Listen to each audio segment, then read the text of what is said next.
लोकसभेच्या निवडणुकांनंतर महाराष्ट्रामध्ये महाविकास आघाडीची स्थिती कशी आहे या संदर्भातला हा संपूर्ण प्रश्न आहे. संदीप,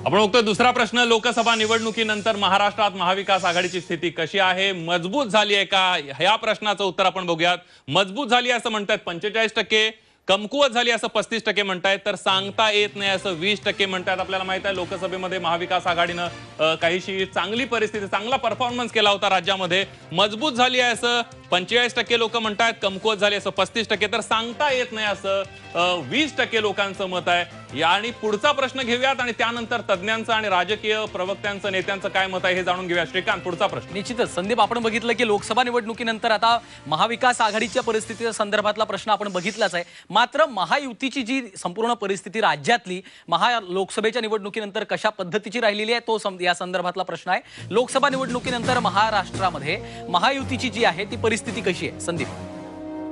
अगदी महायुतीची, आपण महाविकास आघाडीची परिस्थिती बघितली, आता महायुतीची परिस्थिती कशी आहे बघूयात. मजबूत झाली असं 40% म्हणतायत, कमकुवत झाली असं 30% लोकांचं मत आहे आणि सांगता येत नाही असं 30% लोकांचं मत आहे. आपण 3 प्रश्न बघितलेले आहे. महाविकास आघाडी मजबूत झाली असं 45% लोक म्हणतात, तर महायुती मजबूत झाली असं 40% लोकांचं मत आहे. आणि या सगळ्यावर आपण चर्चा करणार आहोत. आपल्यासोबत मान्यवर सुद्धा आहेत. पहिल्यांदा शिंदे गटाचे नेते सुद्धा आहेत, शिवसेना शिंदे गटाचे नेते आणि भाजपचे प्रवक्ते सुद्धा आपल्यासोबत आहेत. विश्वास पाठकजी, आपण बघितलं दोन्ही गोष्टी आपण बघितल्या. महाविकास आघाडी, पहिल्या प्रश्नापासून आपण सुरुवात करूया. मुद्दे कोणकोणते असतील, त्याला किती पसंत दिली आहे लोकांनी. दुसरा प्रश्न असेल महाविकास आघाडी आणि महायुतीची परिस्थिती काय झाली आहे. महायुतीची परिस्थिती मजबूत झाली असं 45% म्हणतायत, तर महायुती मजबूत झाली असं 40% म्हणतायत. महाविकास आघाडी थोडंसं लोकसभेनंतर महाविकास आघाडीला चांगलं यश मिळालं आणि त्यानंतर थोडंसं लोकांमध्ये अशा प्रकारचा एक भावना आहे असं वाटतंय. हा जो AI बेस्ड सर्वे आहे तुमचा, लोकसभेमध्ये तंतोतंत खरा ठरला होता. बिलकुल. त्यामुळे मला जरी थोडी धाकधूक असली पुढे काय येणार, तरी मला पूर्ण विश्वास आहे की हा जो सर्वे आहे हा महायुतीच्या फेवरमध्ये असेल. त्याचं कारण असं आहे की पहिले जे तुम्ही 2 प्रश्न दाखवले त्याच्यावरनं हे अधोरेखित होतं. आमचे नेते आदरणीय देवेंद्र फडणवीस नेहमीच म्हणतात की आरक्षण हा कधीच निवडणुकीचा मुद्दा होत नाही. तर त्याच्यात जर आपण बघितलं तर आरक्षण केवळ 10%, बाकी विकास 25%, कल्याणकारी योजना 20%, या 2 गोष्टींवरच आम्ही सरकार चालवत आहे आणि त्याच्यामुळेच आम्हाला एक लीड मिळालेला आहे. आणि दुसरं असं की हे सरकार एका एकोप्याने एकत्रितरित्या एकनाथ शिंदेजींच्या नेतृत्वाखाली चालू आहे. इथे मुख्यमंत्री कोण हा विषयच नाही. या सरकारचा परफॉर्मन्स चांगला व्हावा या दृष्टीने मग आपले शिवसेनेचे एकनाथराव शिंदे असो, राष्ट्रवादीचे अजितदादा असो किंवा आमचे देवेंद्र फडणवीस असो, हे तिघे पूर्ण महाराष्ट्रामध्ये फुल फ्लेज बाहेर निघालेले आहे आणि मोठ्या प्रमाणामध्ये ते जनजागृती करून नोव्हेंबरमध्ये जेव्हा किंवा निवडणुका होतील सरकार हे परत महायुतीचंच येणार. अगदी. डॉक्टर राजू वाघमारे, तुमचं काय मत आहे? त्यानंतर आपण तज्ञांकडनं सुद्धा, विश्लेषकांकडनं जाणून घेऊया. नाही, एक गोष्ट लक्षात घ्या की महायुतीचा जो स्ट्राईक रेट होता, इव्हन शिवसेनेचा जो स्ट्राईक रेट होता, तो लोकसभेमध्ये आमचा खूपच चांगला होता. काही ठिकाणी महायुतीला थोडा फटका बसला, कारण त्याचं कारण होतं की त्या फटक्याचं कारण हे निवडणुकीचं कारण जे त्यांनी तयार केलं होतं, फेक नरेटिव्ह, त्या फेक नरेटिव्हच्या माध्यमातून त्यांनी प्रचार केला. लोकांना खोटं सांगितलं की घटना बदलणार आहेत, आरक्षण जाणार आहे, लोकांवर, मुस्लिमांवर अत्याचार होणार आहेत. आणि या खोट्या नरेटिव्हच्या आधारे त्यांना मिळालेलं ते यश होतं. आता काय झालेली परिस्थिती आहे की ते खोटं नरेटिव्ह संपलं. ते खोटं नरेटिव्ह संपल्यामुळे आताची परिस्थिती जर आपण ग्राउंड वर बघितली तर त्यांच्याकडे खोटं सांगण्यासाठी काही राहिलेलं नाही. लोकांच्या लक्षात आलं की आता घटना तर बदलण्याचा प्रश्न येत नाही. मुस्लिमांच्या लक्षात आलं की बाबा त्यांचं आरक्षण किंवा त्यांच्यावर अत्याचाराचा प्रश्न येत नाहीये.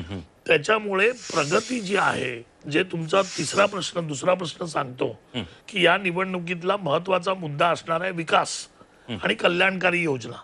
आता या दोघांची जर तुम्ही सांगड घातली तर तुमच्या लक्षात येईल की जवळजवळ 40% म्हणजे 60-40 मधलं 40% त्याच्यामध्ये गेलं. 15% तुमची बेरोजगारी आहे, तो विषय महत्वाचा आहे.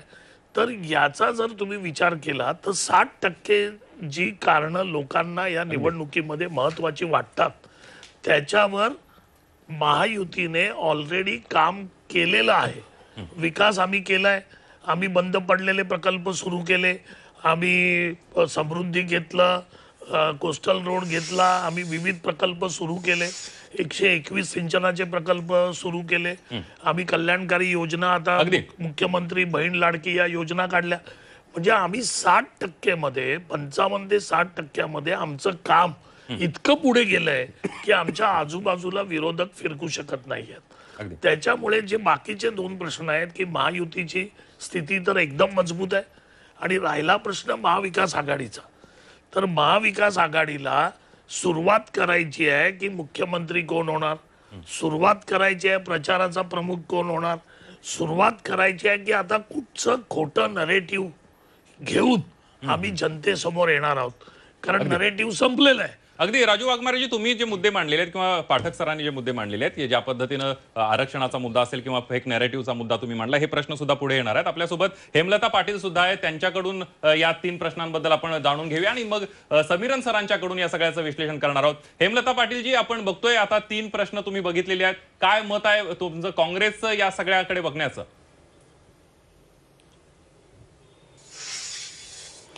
तुमचा एआयचा सर्वे जर ग्राह्य धरला तर महागाई, बेरोजगारी आणि भ्रष्टाचार हे 3 मुद्दे त्यामध्ये त्यांनी काय सर्वेमध्ये सांगितले आणि त्यामध्ये महाराष्ट्राची जनता कशा पद्धतीने त्रस्त झालेली आहे. दुसरी गोष्ट, विकास आपण म्हणतोय, परंतु प्रामुख्याने सगळे महाराष्ट्रातले उद्योगधंदे हे महाराष्ट्राच्या बाहेर जात आहेत. बेरोजगारीचं प्रमाण प्रचंड प्रमाणामध्ये वाढलेलं आहे, युवकांमध्ये त्याचं प्रचंड प्रमाणामध्ये फ्रस्ट्रेशन आहे आणि आपल्या हाताला काम नाही, हा जो प्रश्न झालेला आहे. त्यामुळे विकासाचा मुद्द्याचा विचार जर केला तर महाराष्ट्रामध्ये त्या पद्धतीने विकास झाला नाही अशी एक लोकांची भावना आहे. आणि दुसरी गोष्ट, आता आपण जे जनकल्याणकारी योजना म्हटला, लोकसभेच्या निवडणुकी